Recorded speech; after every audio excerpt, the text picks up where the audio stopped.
2011 will be the Marketplace of Ideas' final year. Unless, of course, we reach 10,000 subscribers by the end of it, which means we need about 170 new ones this week, just this week, to get on track. You can blog about the show, you can tweet about it, you can tell a friend about it, you can review it in the iTunes Store. All will help us get to 10,000 subscribers by the end of 2011, and thus continue beyond 2011, perhaps far beyond 2011. Thanks. This week, it's a conversation with David L. Ulin, former book editor at the Los Angeles Times and author of The Lost Art of Reading, Why Books Matter in a Distracted Time, on the Marketplace of Ideas, cultural conversation of the depth you demand.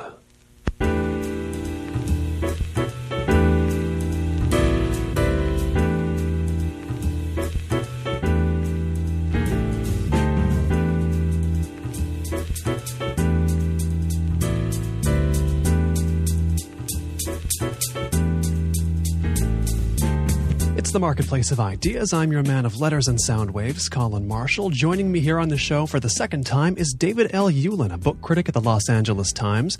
He was that paper's book editor last we talked to him. He's also the editor of LA Writing Anthologies and the author of books including, most recently, The Lost Art of Reading, Why Books Matter in a Distracted Time. David, welcome to the program.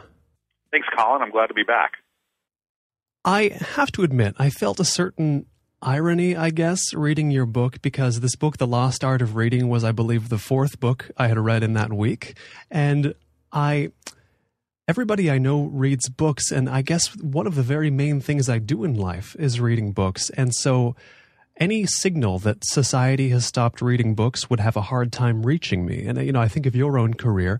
You were a book editor, you review books, you write books, you teach creative writing. I guess what I wonder is, how did that signal reach you? The title, as all titles are, is a reduction in some way. I don't think that people aren't reading. What I had noticed, and what was sort of the genesis of the book, or actually the book grew out of an essay I wrote for the Times in August of 2009. So the genesis for the original essay was not that I wasn't reading, but that I noticed it was harder for me to sort of sit down and clear out the noise. I've been thinking about that for a while, not necessarily in terms of reading, but in terms of culture or concentration. And I think for me, it really the notion really catalyzed when I began to be aware of it as a kind of factor in terms of my own reading. I noticed that I was just having difficulty sort of quieting myself down to concentrate on books and reading. I think primarily in some ways because I tend to read at night, or now I read all day. That's the essential nature of my job. But when I was editing the section, I would get up in the morning, I would write in the morning, and then I would go to the paper, and I would spend all day at work, essentially editing, fielding emails, talking on the phone, looking at books, making assignments, sort of caught in a kind of a buzz of information that was engaging in a lot of ways, but that also it was engaging in a particular way. I was saying actually just recently that the difference between reading as a book editor and reading as a book critic, or reading as a civilian, is that as a book editor, you read in a lot of books, several chapters, a few short stories, a couple of essays, something like that. But unless you're going to actually sit and write about a book, it's rare to read a full book. You're trying to kind of capture the span of stuff because you're making assignments more than actually writing and reviewing. And in any case, I noticed that I would come home at night and my brain would be sort of buzzing, and it would be very difficult for me to quiet down. And that was really the genesis of it. It was an investigation of a particular individual set of experiences. But what was interesting to me was once the essay came out, I got tons and tons of emails, hundreds of emails, more than I'd gotten on any piece I'd ever published, most of which, the vast majority, were saying thank you because I'm having the same problem. It was mostly people who would define themselves as devoted readers, as people for whom books and written language were an essential reality filter, but who were finding that just the kind of constant overload of interconnectedness, let's say, was getting in the way of their one-to-one relationship with written text.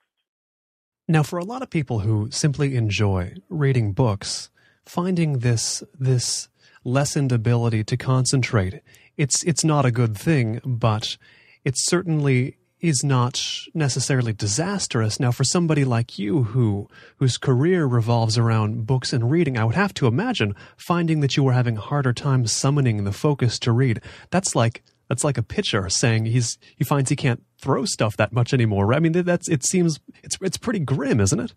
Right. I hadn't thought of it that way, but it is. It's like Steve Blass or Rick Ankiel syndrome. Suddenly you can't find the plate anymore. Yeah, I mean, I think certainly because of what I do for a living, or what I've always done for a living, which has been essentially to operate as a writer and a reader and an editor and a book reviewer. But also, I think, as a human, because I think I say this in the book in some way, that it's not just that I read for a living, but I read as a way of life.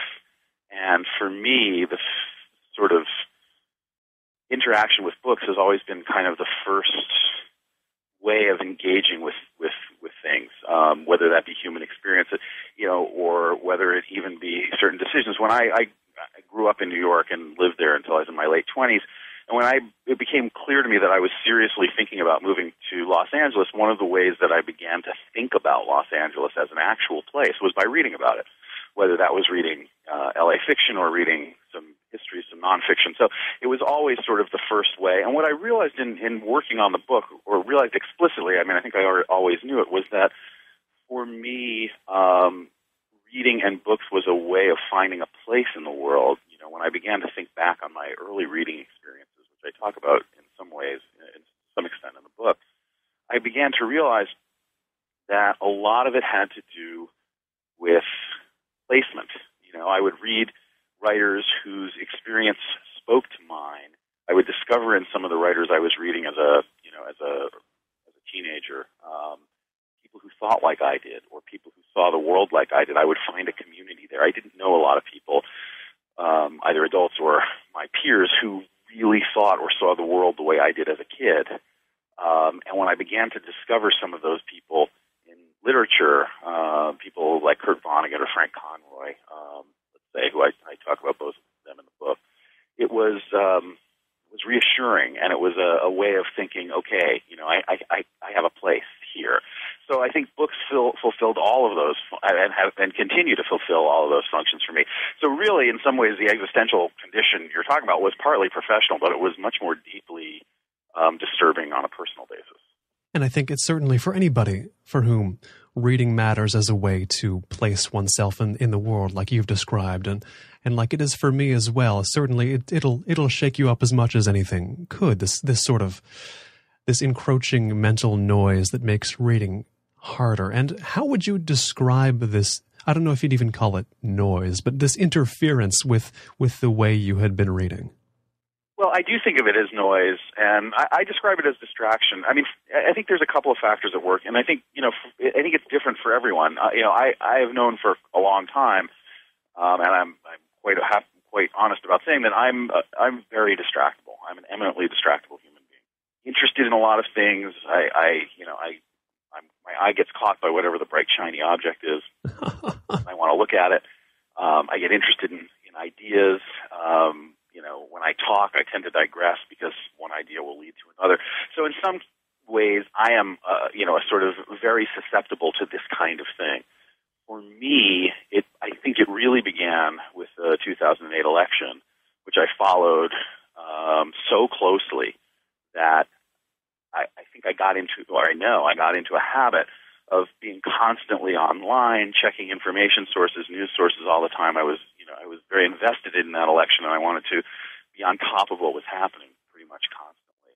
And after 9-10 months of that, right, from the Iowa caucuses through the general election, about 10 months, I found it very difficult to break the habit. So all of a sudden I was looking around at things that weren't necessarily as urgent, but were there in the first place. I do think, I think sort of electronic media is the messenger in some way, but I don't think that it's the message, if that makes sense. I don't think it's the issue. I think that it's kicked the issue into hyperdrive, because if you are distractible, you can spend hours sort of distracting yourself by sort of flitting from one site or electronic distraction other. And I think that in some ways that's the really interesting challenge that the culture is facing, because I also think electronic media is the thing that is going to preserve or even encourage the kind of immersive, long-form reading or writing interactive experience that we think of in terms of books. I don't think that it's a technology. Well, it's a technology-related question on the one hand, but I don't think that it's a question of sort of Ludditism versus technology on the other.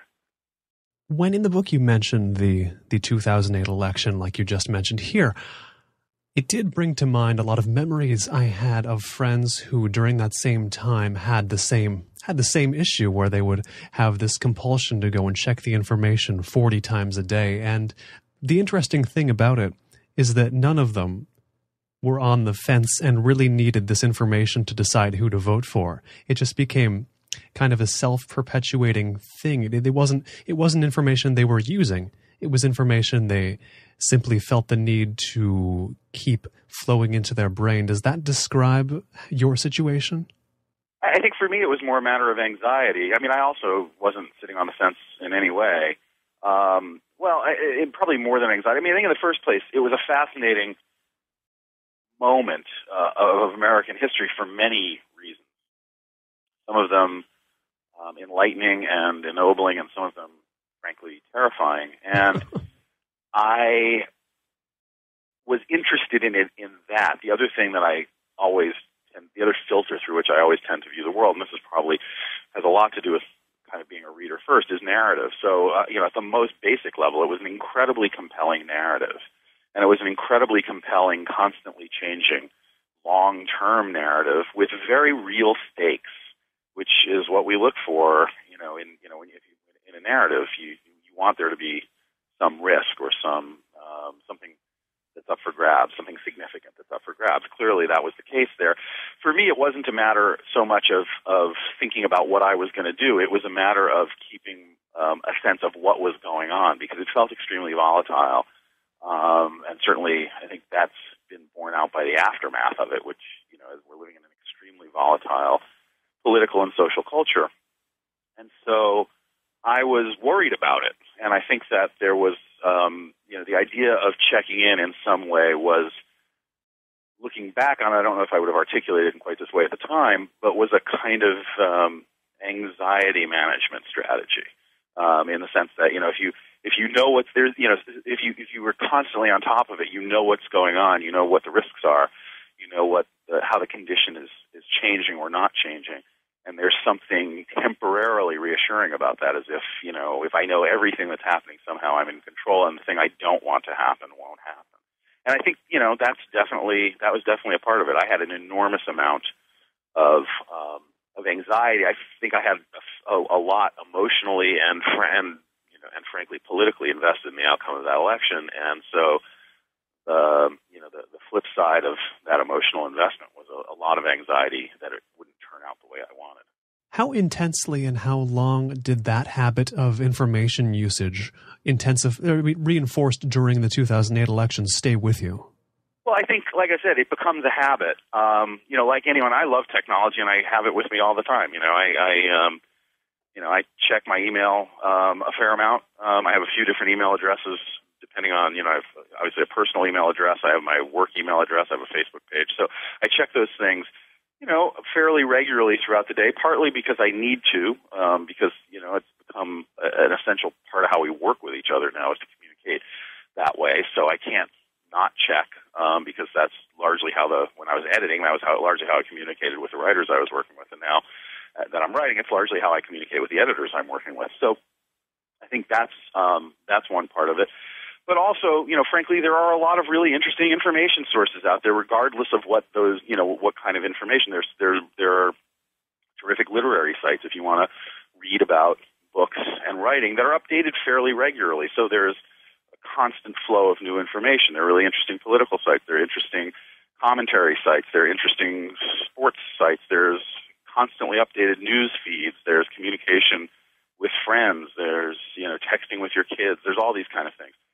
So I do all those things, and, obviously would continue. For me, I think it was really a question of balance and kind of consciousness, conscious thought. What I think my experience of using technology in this way during the election did was sort of create a habit, but it was a habit that I wasn't consciously aware of until I began to be aware of what I was having trouble with, and then had to go back and think about it. And for me, in many ways, the sort of process of writing the book and the kind of cathartic experience of the book was to become conscious of those processes and sort of think about them. I mean, I obviously still do spend a lot of time on a computer or on a smartphone or whatever.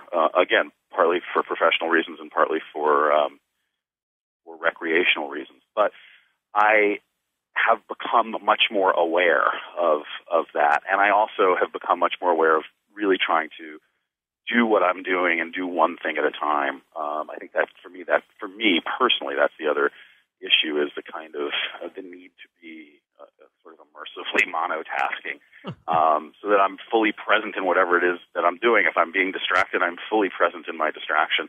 If I'm trying to concentrate on something, I try to be fully present in my concentration. And I think that for me, really, it seems simple and kind of stupid in a certain sense, but that to me has been the most sort of important idea.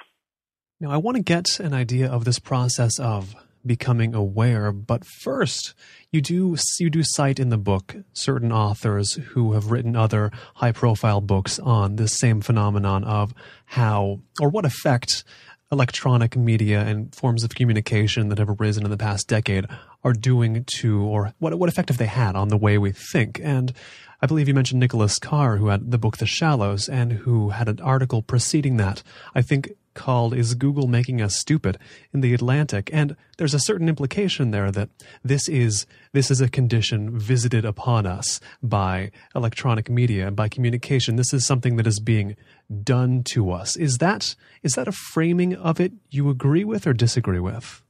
Well, I think it's a complicated question. I don't think that it's being done to us. I think we're doing it to ourselves, and I actually think that that's what Carr thinks also.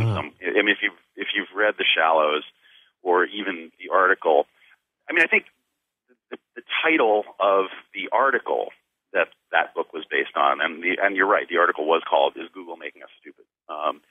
is a really good example of how publications and copy desks create headlines or titles that are eye-catching to draw readers in, but don't necessarily serve the piece. What Carr's argument in that essay or that article was not as simple as "Is Google Making Us Stupid?" But the phrase "Is Google Making Us Stupid?" splashed on the cover of a magazine was very eye-catching and controversial and drew a lot of people into the publication. So you're looking at two competing impulses. One is the writer's impulse to explore an idea, and the other is the magazine's impulse to move merchandise. So I think that, thinking about it through the point of view of the title reduces the question. What Carr was saying, and I think he makes a very good point, and what I quoted him to illustrate in my book was that our brain chemistry is changing by virtue of what we use our brain to do. So there are studies that indicate that web surfing and the kind of mental processes we use for a sort of surfing kind of experience create different neural pathways or light up different neural pathways than the experience of immersing deeply in long form.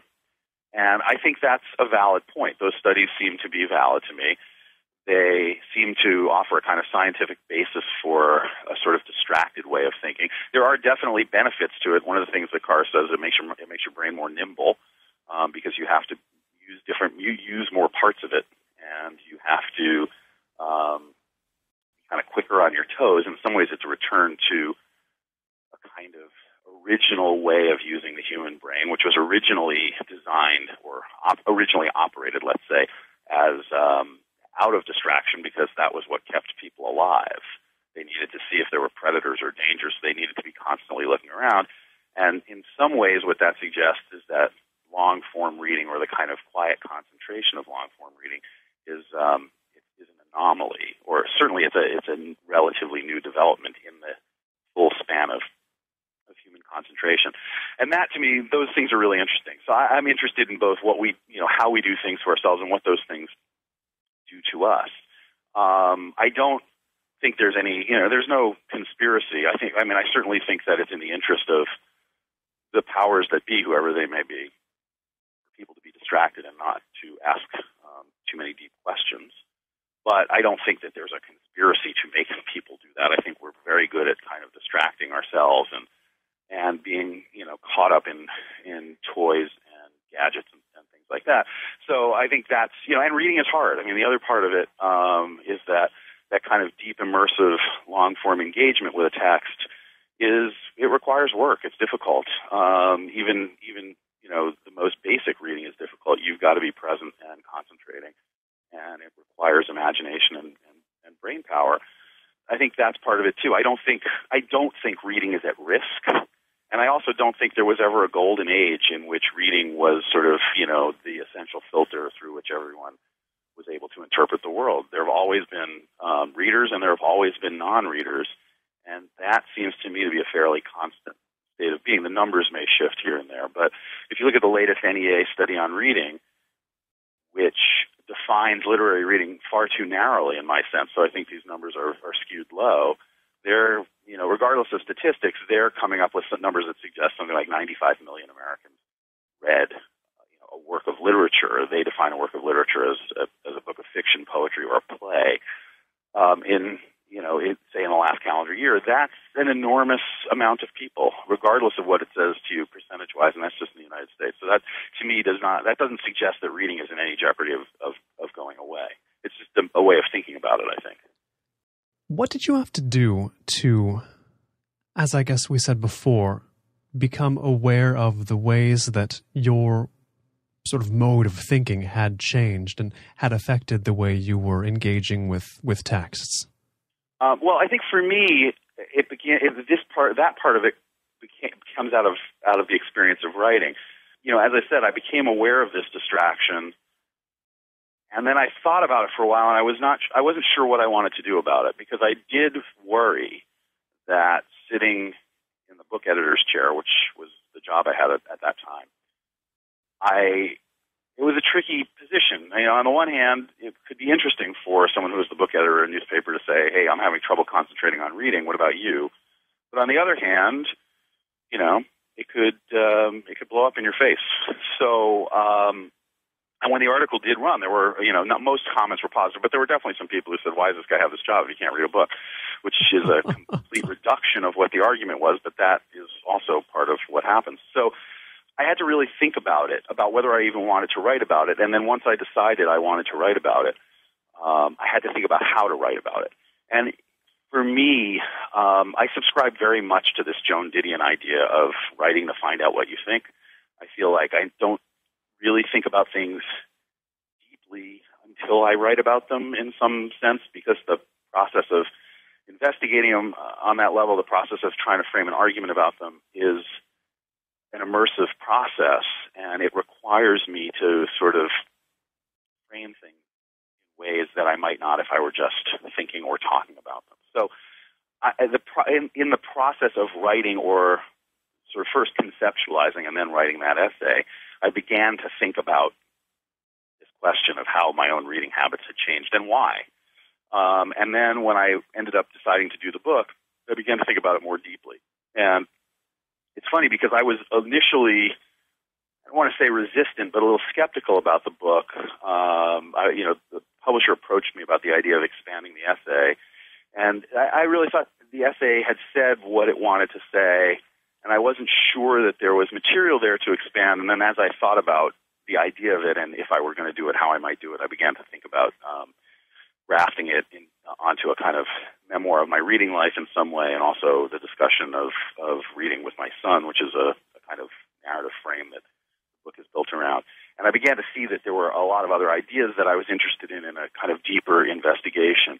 But it was really only in the process of actually doing the work and putting it together that I began to really confront and conceptualize what my relationship with reading was and how it was working and what was not working about it. And again, to sort of catalyze that argument within myself.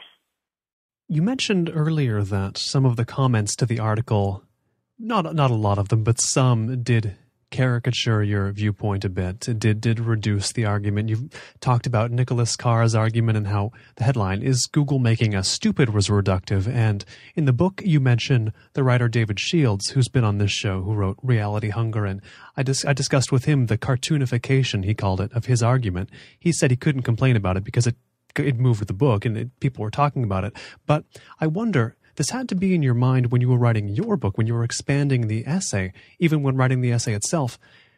How did you want to avoid getting cartoonized or getting caricatured or reduced? Was that consciously in your mind when you were writing this?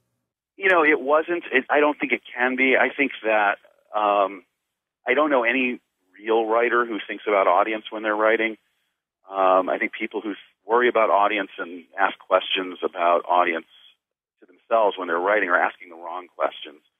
Audience either comes to you or it doesn't, and people respond to your work the way that they respond to your work. You have no control over it, and that's for me, that's an essential part of the deal. And when I was young and trying to think about being a writer, that was one of the things I realized fairly early on, which was that the process of the writing, the process of the thinking was the important part. And yes, of course, you want that writing to be out in the world, and you want people to respond to it. But once it comes out, even the form in which it comes out, you don't have a lot of say over layout and design unless you're running your own show or are so big that you can influence those things. You don't have a lot of, certainly have no control over whether people read the essay or the book, or frankly, how they read the essay or the book. You have no control over whether people, how they respond to the work, whether they appreciate it, whether they don't. And frankly, what you hope for, or at least what I hope for, is people who read it well, and then they can take whatever they want from it or judge it in whatever way they want or need to. That's part of the book's passage through the world, which is distinct from the writer's passage through the world. So that's the first question. I assume that there will be people who will interpret the stuff I write, whether it be this or whether it be other things, through whatever filters they want. And that's okay with me. I agree with Shields in many ways on that cartoonification issue. There's nothing to be done about it, and it's a part of the conversation, and it's certainly the right of those commentators to read and think about the book, or read and think about whatever it is, in whatever ways they want. In the case of the original essay, let me backtrack from it. In the case of the book, or this book, it was not really on my mind at all, since I had already been through the crucible with the essay. In the case of the original essay, as I said, it was the kind of thing that sort of put me off writing it for a while because I was a little concerned about that kind of reaction. But once I began to write it and think about it, it was a different kind of process, and it was really the process of wrestling with the ideas and writing the piece and framing the argument, and that's what I was thinking about. And the question of how people were going to receive it or not receive it was the farthest thing from my mind. I think the process of writing, the connection of a writer and their text is something that's very intimate and personal in a lot of ways. And the irony is that then you take this intimate, personal thing and you put it out into the world, and people respond to it. So I tend to focus as a writer entirely on the process, the relationship between me and the text, and then sort of let the other stuff take its own course. If you've just tuned in, this is The Marketplace of Ideas. I'm Colin Marshall. My guest is former Los Angeles Times book editor David L. Ulin, whose newest book is The Lost Art of Reading: Why Books Matter in a Distracted Time. Once the show is over, you can hear it again at colinmarshallradio.com, or you can look it up on the iTunes Store. Just open up iTunes and search for The Marketplace of Ideas. You can find the complete downloadable archive there. Questions, comments, guest suggestions, send those along to Colin, C-O-L-I-N, at colinmarshallradio.com. Now, without further ado, back to the conversation with David L. Ulin on The Marketplace of Ideas, cultural conversation of the depth you demand. I want to talk about the two threads that are in this book in addition to the thread of the original essay. And one of them you mentioned was the story of helping your son out read The Great Gatsby, or wanting to do that, or trying to do that. And it made me think of my own English classes in high school. And certainly it seems to be made explicit in part, in little sections of your book, I think I'm reading this correctly, but you can tell me if you agree or disagree, that the way you learn to read novels in English classes probably isn't encouraging you to read. Is that about right? Well, I don't know if I'd go quite that broad, but I think that there are different, I think for different kinds of readers, there are different kinds of ways of approaching novels, and I tend to be a little skeptical about the deep dissection of novels or of any books, frankly, because I think that the writing process is much less conscious than that. And so I think that a kind of an attempt to sort of consciously parse all the pieces seems like a strange thing for a book critic to say, but the sort of intention to kind of consciously parse out all the pieces of a novel and analyze them according to a kind of critical criteria, whatever that criteria might be, may not necessarily in every case be the best way to read a book. In the case of my son's reading of Gatsby, because he is not he's not a reader really, as he would be the first to admit, I think there's a question of how sophisticated a reading experience is and what is the best way to sort of draw a reluctant reader into a book. Again, this comes back to my own sort of set of biases, let's say, in favor of narrative. I think that narrative is the engine of most things. It's sort of how we make meaning of the chaos of the world. It's how we make meaning of our lives. It's how we draw lessons from things, if that's what we're doing. It's how we draw satisfaction from stories, and it's how we communicate.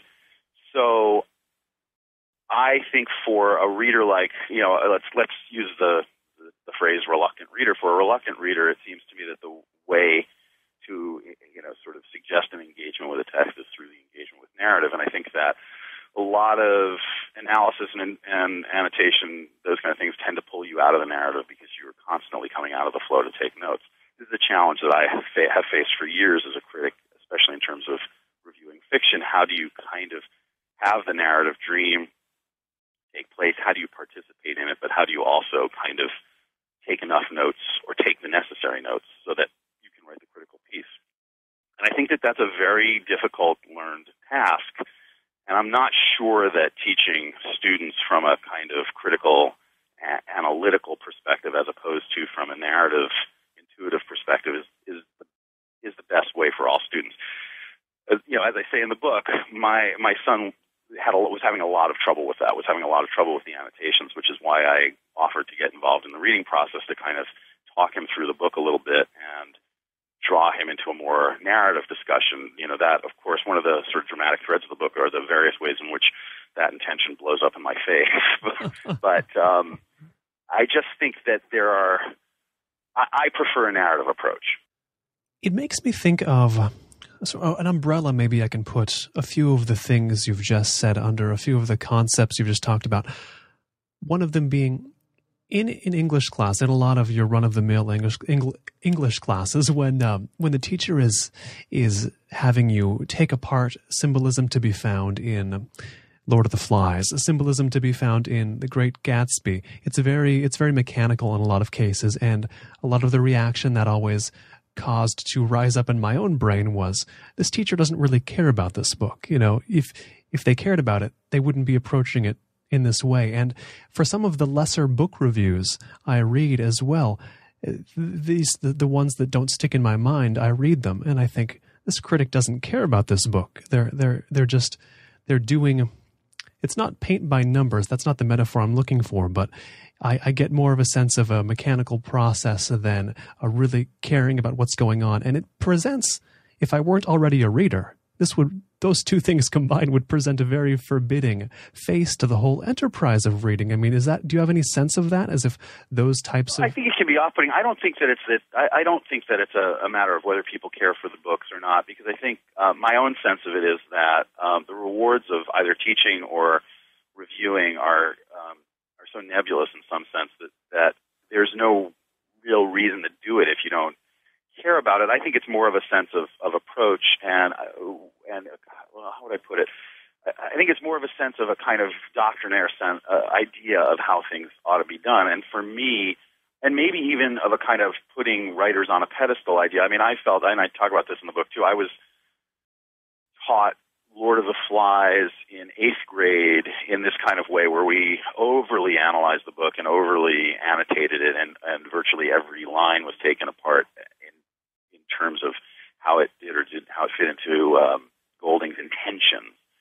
And there was something about the kind of assumption of intentionality that I found really off-putting. Now, particularly, this is in a particular experience, I found it off-putting because I wanted to be a writer. I already knew at that time that I wanted to be a writer. I was already writing. And I had a sense, a very early protean sense of what my own process was, because I was trying to write, and my writing was conscious, but not conscious on the level I was being taught Golding was, and I couldn't imagine how I would ever be able to be that conscious. How do you know the kind of metaphorical or symbolic weight of every word or phrase or image you're putting into a piece of writing? And I remember, and I say this in the book too, thinking that if this is what it takes, I'm not going to be able to do this because I'm not smart enough. So that was a very particular kind of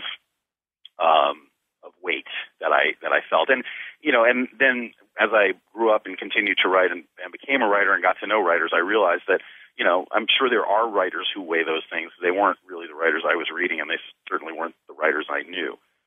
And so it was a broader experience. I think for me, rather than thinking that they don't care about the book, I think it's just that the angle of approach is too narrow. And so it can be off-putting to certain kinds of readers or certain kinds of students because it's not a broad or inclusive or engaging enough way of thinking about the text. That's the issue for me, too. I mean, I certainly have read my share of uninspired book reviews in various venues over the years. And for me, I think rather than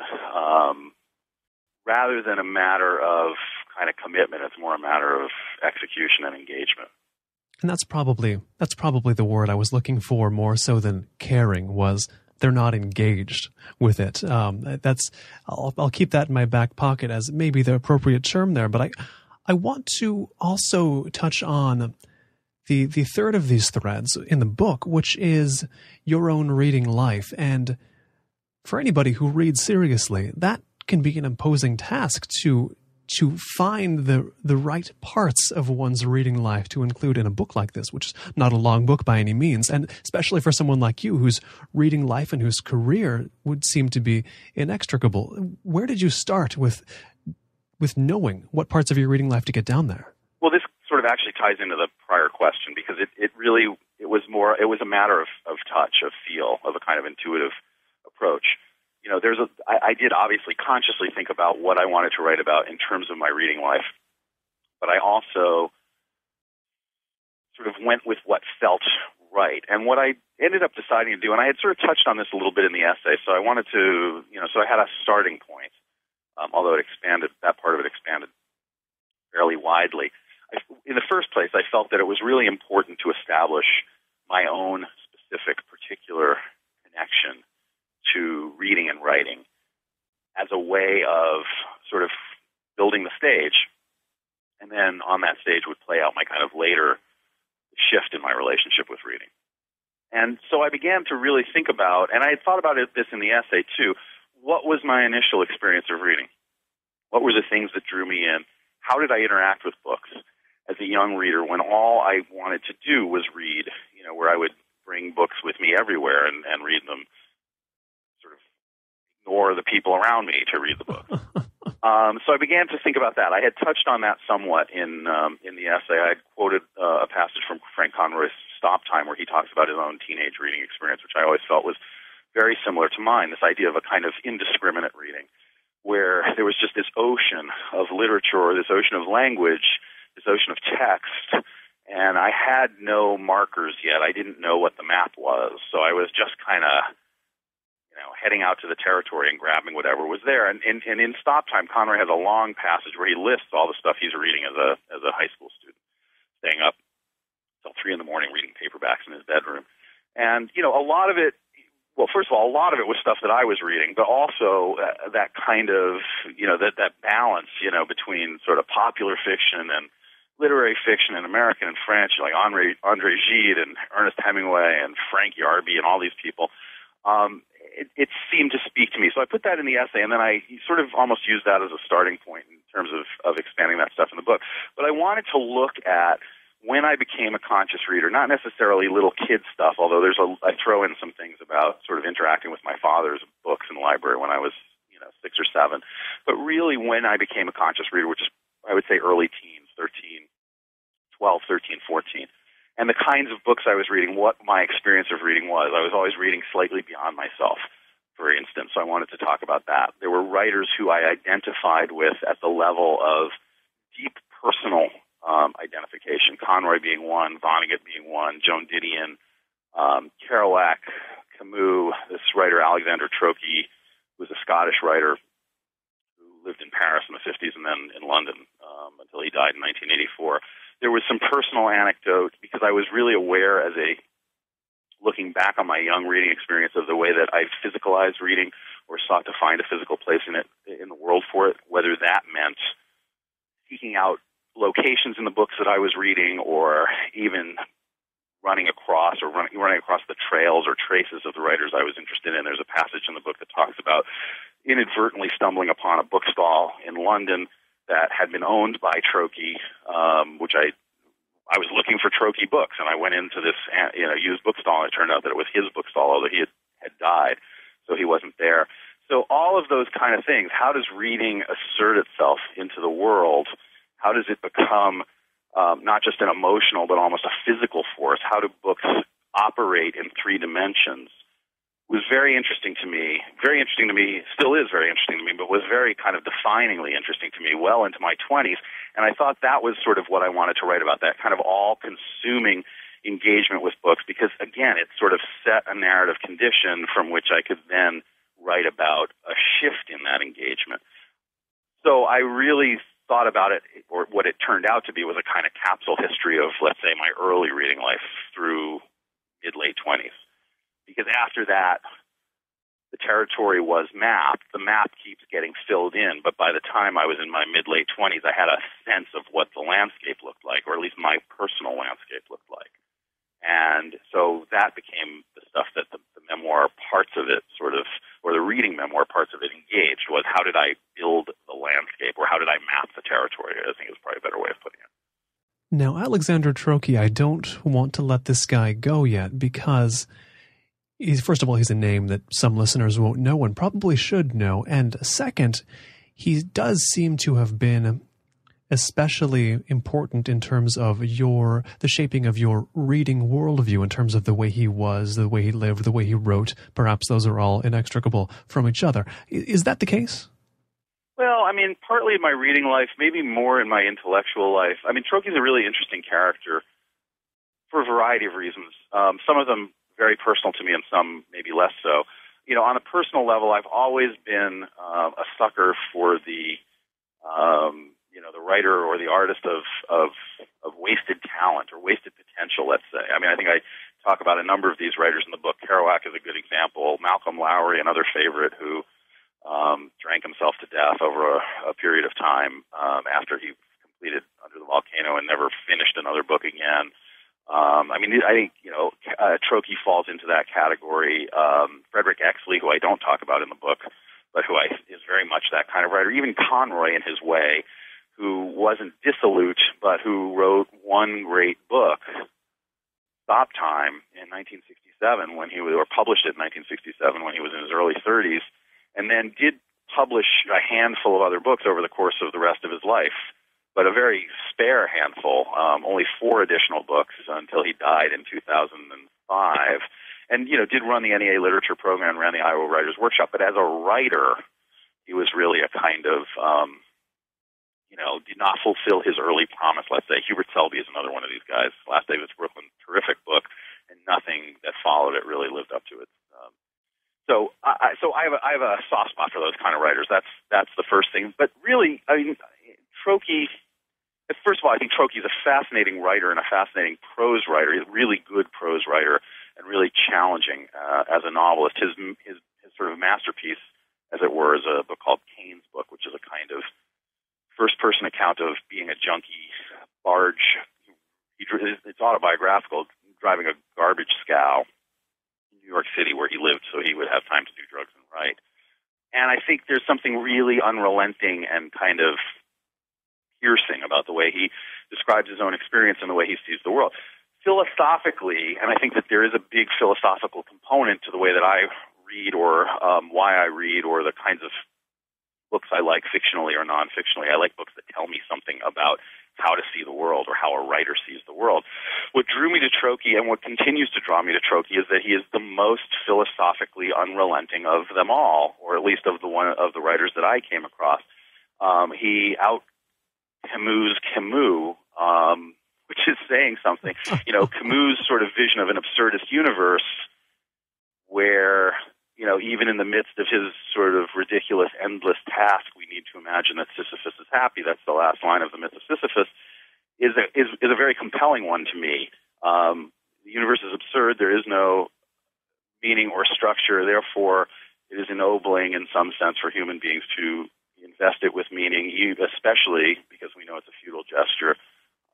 We do good because it is simply better to live in a universe of good than a universe of bad, even though there is no payoff or larger meaning or larger reward. I find that to be a very compelling idea.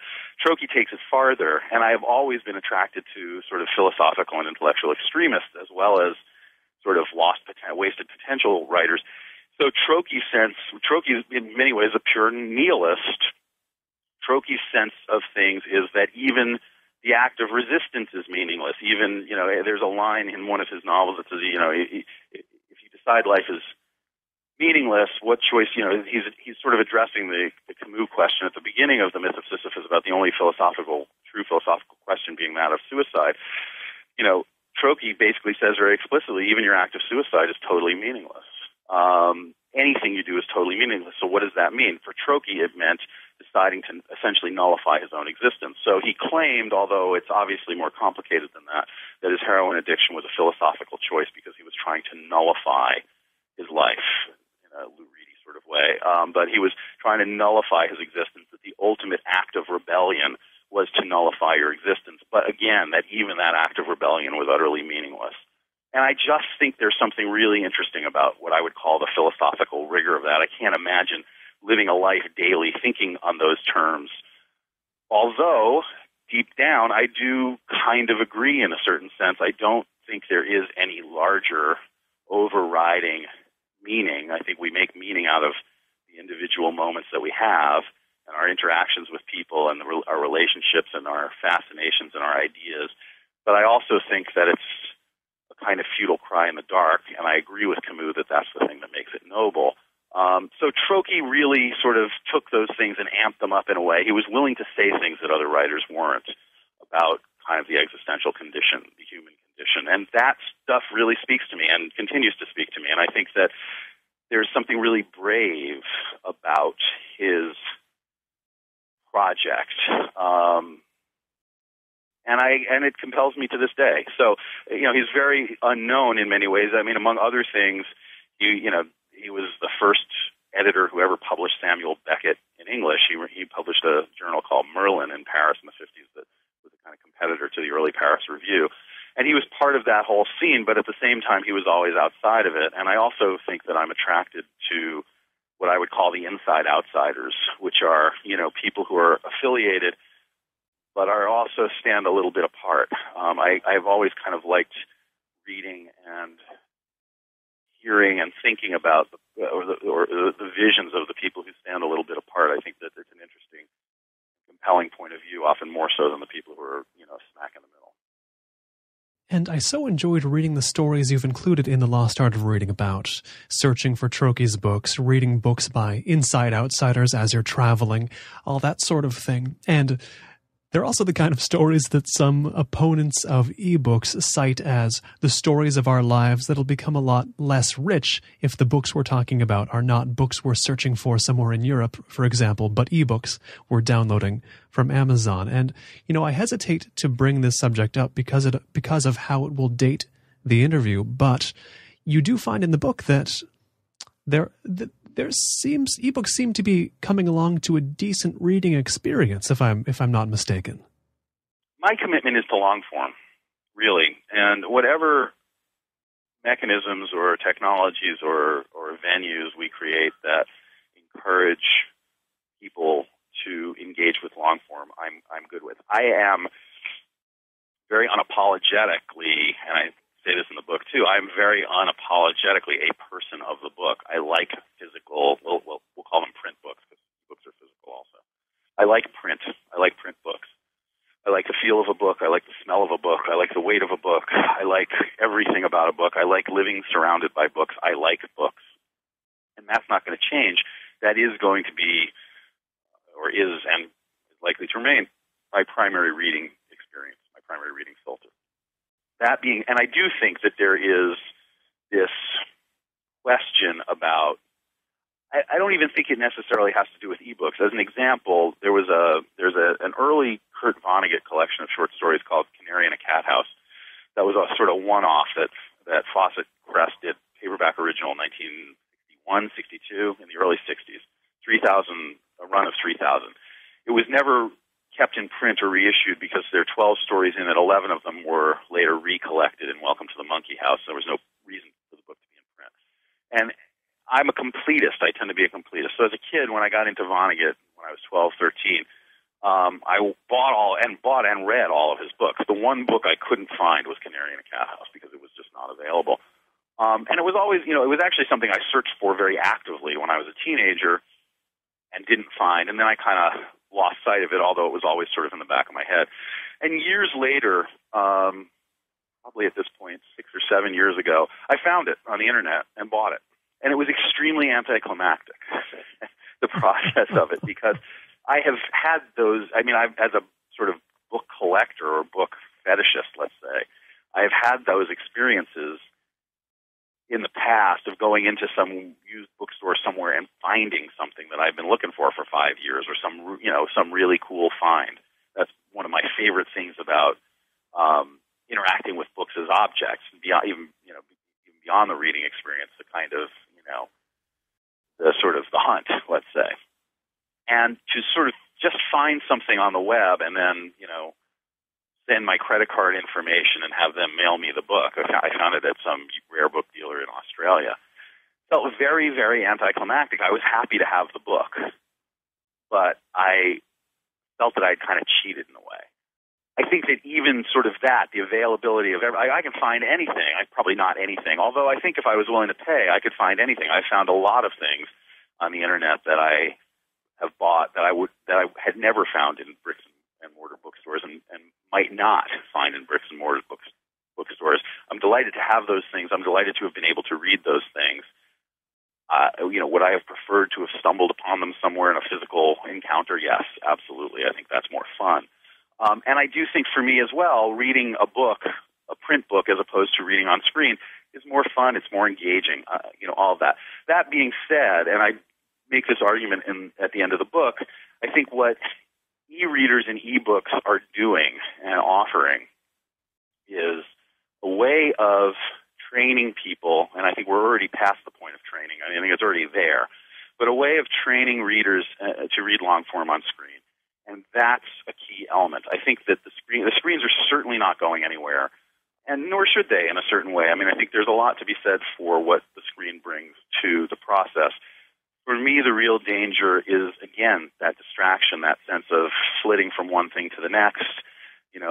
The rap on reading on screen for a long time was it's got to be short because people are only going to read down to the bottom of the screen. They're not going to continue to scroll.